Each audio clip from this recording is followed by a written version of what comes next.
Amigos, chegou o momento e hoje é dia de Fala Que Eu Te Escuto. Você fala o vídeo que você quer e eu escuto e gravo pra você. Na verdade, mais do que um Fala Que Eu Te Escuto, hoje é dia de responder uma provocação do meu amigo Vitor Polessi. Vitor que deixou um comentário bem interessante lá no vídeo do Top 10 filmes de terror favoritos, confere aí. Eu gostei muito desse formato, traga mais listas assim, mas vou deixar minha sugestão. Top 10 melhores desenhos animados. Vitor Marveco safado. Quem acompanha esse canal sabe que eu não gosto muito de desenho animado. Não é que eu não gosto, eu não ligo muito para desenho animado. Não ligo. Para mim, desenho animado é uma coisa que ficou na minha infância. Mas, mesmo assim, eu vou seguir a sugestão do Vitor Polessi e falar sobre as minhas animações favoritas. Muitas delas da minha infância, com certeza. Deixar bem claro que não são as melhores animações de todos os tempos, e sim as que eu mais gosto. São animações em longa-metragem para cinema, certo? Bora lá! A Princesa e o Robô, filme dirigido por Maurício de Souza, que chegou aos cinemas em 1984. E aqui é muito fácil de explicar. Em 84, eu estava no auge da minha leitura de quadrinhos. E eu lia muito Maurício de Souza. De modo que quando esse desenho chega aos cinemas, eu estava louco para assistir. Isso sem mencionar que, um pouco tempo antes, eu já havia conhecido Star Wars. E A Princesa e o Robô é uma mistura perfeita do universo de Maurício de Souza com o universo do Star Wars. Na verdade, A Princesa e o Robô é uma homenagem ao universo criado pelo George Lucas em forma de animação. Aqui nós vemos basicamente a Turma da Mônica em volta com uma guerra intergaláctica empregada pelo Lorde Coelhão, versão do Darth Vader. A animação é divertidíssima, personagens super carismáticos. E foi aqui a primeira vez que nós tivemos os dubladores que seriam tradição nos desenhos subsequentes da Turma da Mônica. Um desenho nostálgico, divertido, que marcou muito a minha infância e merece o 10º lugar da lista. Branca de Neve e os Sete Anões, filme dirigido por David Hand, que chegou aos cinemas em 1937. E se tem um desenho que simboliza toda a tradição, mais do que isso, toda a competência dos estúdios Disney em animação, com certeza é Branca de Neve. É um desenho que eu assisti muito na minha infância e que, visto hoje, ainda tem uma técnica e um virtuosismo simplesmente espetacular. A Branca de Neve não é um personagem tão interessante de se acompanhar, mas os coadjuvantes, os Sete Anões, a Bruxa Má, o Caçador, são personagens que são simplesmente encantadores. Todo o segmento da Branca de Neve com os Sete Anões é simplesmente encantador. E as sequências envolvendo a Bruxa Má envolvem um clima de terror que poucas vezes eu vi num desenho animado da Disney. Primeiro grande longa-metragem de animação do Walt Disney, Branca de Neve era conhecido como a loucura de Disney, porque ninguém na época achava que daria certo. E o desenho deu, e deu muito certo, se tornando um dos grandes sucessos de todos os tempos e que merece o 9º lugar da lista. O Segredo da Espada Mágica, filme dirigido por Ed Freeman, que chegou aos cinemas em 1985. E aqui também é fácil explicar. Em 85, 86, nós vivíamos o grande boom de sucesso do He-Man, um personagem que chegou na TV e que se tornou um sucesso acachapante. E o Segredo da Espada Mágica foi até então a coroação desse grande sucesso. Desenho esse que apresenta a She-Ra, a irmã gêmea do He-Man, que foi sequestrada quando era pequena. Aliás, a história da She-Ra é até muito mais envolvente e mais forte que a história do próprio He-Man, porque ela é sequestrada quando é pequena e ela cresce com outra visão de mundo. Ela cresce com a visão dominante, com a visão maligna do mundo, vou colocar assim. Ela se torna capitã da Ordem, braço direito do Hordak, até que o He-Man descobre que tem a irmã, vai até a Etéria e a liberta das garras do mal. O longa-metragem tem todos os maneirismos que fizeram o desenho um sucesso na TV, mas os personagens são muito cativantes e eu gosto muito da relação do Príncipe Adam com a Princesa Dora. Você acredita que os dois são irmãos e que vão cuidar um do outro? Sem falar que a trilha sonora do desenho é espetacular e tudo isso faz com que ele mereça o 8º lugar da lista. Wall-E, filme dirigido por Andrew Stanton, que chegou aos cinemas em 2008. E se existe um desenho que eu gosto muito dessa fase da Pixar, é o Wall-E. Primeiro porque o próprio robozinho, o Wall-E, é tão bonitinho, é tão fofo, é tão doce que é impossível de você não se apaixonar por ele. Segundo, eu gosto muito da relação que ele cria com a Eva, a robozinha. É uma relação tão bonita que permeia todo o desenho, que faz você se sentir melhor, sabe? Eu gosto principalmente do primeiro ato do desenho, em que é totalmente mudo, como eu gosto de cinema mudo, então eu acho isso aqui impressionante. Acho que o desenho perde um pouco de força quando os humanos entram em cena, e aí vira uma coisa meio caótica que eu não gosto muito. Mas o Wally e a Eva, e a relação desses dois personagens, fazem com que o desenho se sobressaia. Forte, bonito, envolvente, e que inclusive tem uma mensagem muito forte sobre como nós estamos lidando com o nosso planeta nos dias de hoje e como isso vai acarretar o fim do planeta no futuro. Mensagem essa que é simplesmente poderosíssima e que vale o 7º lugar da lista.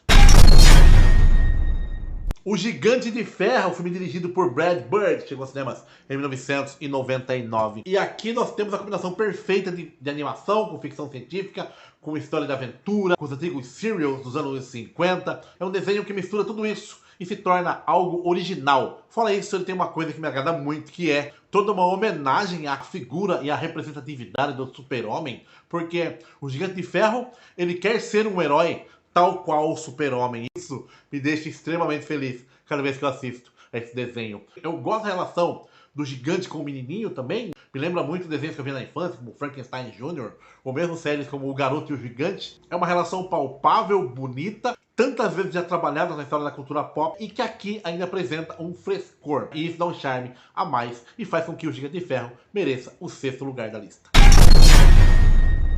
Persepolis, filme dirigido por Marjane Satrapi e Vincent Paranowski, chegou aos cinemas em 2007. Persepolis conta a juventude da Marjane Satrapi, começa lá em 78, com ela vivendo todo aquele regime autoritário do Irã, aquela crise religiosa, política, aquela coisa que nós não entendemos e que mesmo eles lá também não entendiam. Ela é uma jovem comum, normal, com sonhos e aspirações, completamente esmagados por uma visão de mundo contrária e diferente à sua. Ela é uma criança que curte ABBA, curte rock and roll, curte a discoteca, mas que vive num regime completamente contrário a tudo isso. Nós acompanhamos essa história com um viés de tristeza, e o desenho é muito feliz de manter o estilo de animação da própria HQ, que é algo meio caricato e que nessa caricatura nos apresenta uma realidade dura, triste, sombria, cruel, que destrói o nosso coração.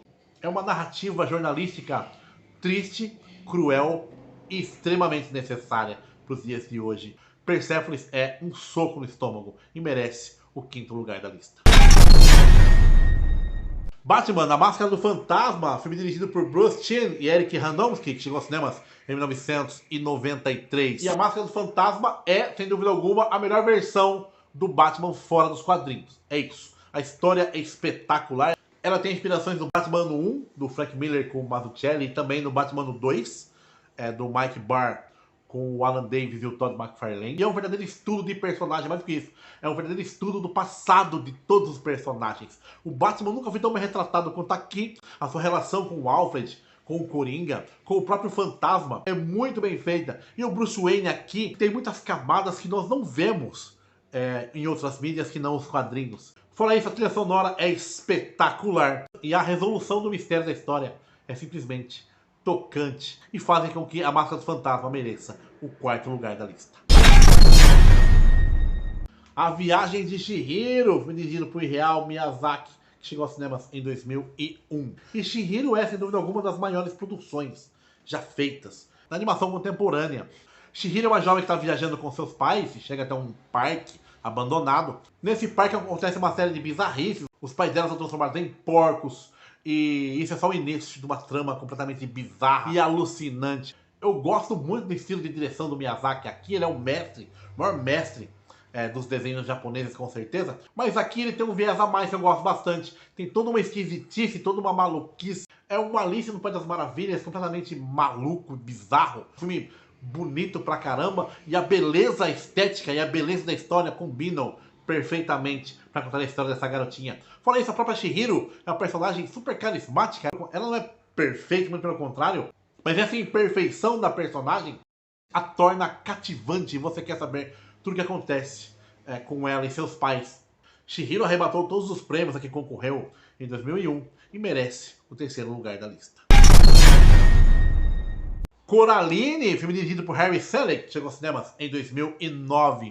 E Coraline me ganha por 2 motivos. Primeiro, Neil Gaiman, claro, um dos maiores mestres da escrita de todos os tempos. E segundo, porque tem elementos de terror. E quem segue esse canal sabe que eu sou apaixonado por filmes de terror. O Coraline, tal qual o Chihiro, segue também uma garotinha às voltas com uma descoberta de um novo mundo, um mundo teoricamente ao contrário. Só que esse mundo tem algumas surpresas que ela não está esperando e nem a gente. E tudo isso é contado de maneira bizarra pelo Henry Selick, que tem uma visão bizarra, grotesca desse mundo.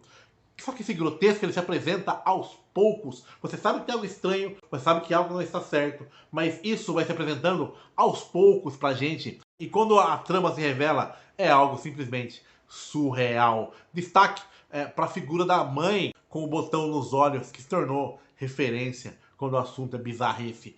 A história é espetacular, a animação é incrível e tem todo um clima bizarro de terror que me agrada bastante e faz com que Coraline mereça o segundo lugar da lista. Akira, filme dirigido por Katsuhiro Otomo, que chegou aos cinemas em 1988. E é clássico, tem que falar. Akira é clássico, é isso. Se existe um desenho animado que eu coloco acima de todas as animações, é Akira, com certeza. Um desenho que me impactou desde a primeira vez que eu assisti lá nos anos 80, ainda em VHS. A história é incrível, os personagens são muito bem delineados. Eu gosto muito da relação do Kaneda com o Tetsuo, que são os dois protagonistas, né? Gosto muito dessa relação. Você se preocupa com o Kaneda, você se preocupa com o Tetsuo. Foi um trabalho técnico hercúleo que envolveu centenas de desenhistas. Então é incrível o que é feito aqui. E quando acaba o desenho, você fica simplesmente atordoado. Não tem nada, assim, nada igual a Akira quando o assunto é animação. A história é incrível, os personagens são muito bem escritos. Katsuhiro Otomo é um gênio. E isso faz de Akira uma obra-prima e merece o primeiro lugar da lista. Com certeza. Yes! Mais uma lista aí pra você, Vitor Polé. Espero que você tenha gostado dessa lista. Ela foi feita pra você. E se você gostou desse vídeo, já sabe, dá aquele like, se inscreva no canal e compartilhe nas redes sociais. Aliás, siga nossas páginas porque todo dia, ou quase todo dia, tem novidades exclusivas pra vocês. Vou ficando por aqui. Um beijo pro meu pai. Bem pra você. Gostei disso aí.